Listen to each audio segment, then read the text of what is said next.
Argentina supporter, তুই কাঁদতেছিস কেন? আরে বাবা, কি হয়েছে? তুই কাঁদতেছিস কেন? আর্জেন্টিনার খেলা তো 4 তারিখ, আর আর্জেন্টিনা তো কোনো ম্যাচে হারিওনি। কেপবার্দের সাথে খেলা, এমনিতেই তোরা জিতবি।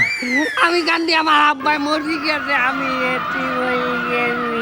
তোর আব্বা মরে গেছে মানে? একটু আগে আমি দেখলাম চার দোকানে বসে চা খাচ্ছিছে, কিভাবে মরলো? ওটা আমার আব্বা না, আমার আব্বা জার্মানি। তোরে যে জন্ম দিল সে তোর বাপ না, আর ওই জার্মানি তোর বাপ হয়ে গেছে। আমরা যা জানেন না লই কথা কইবেন না। এই ব্রাজিল যেদিন জার্মানি 7 গোল দিয়েছে, এদিন হচ্ছে আমাকে আর্জেন্টিনার সাপোর্টাররা জার্মানির আব্বা বললে কবুল করছেন না, রে আব্বা মরে গেছে। গত রাইতে প্যারাগুয়ে আব্বার মাঝে লাইছে। আব্বা, আমি তো মরে গেছি, তুইও বাড়ি চলে আয়।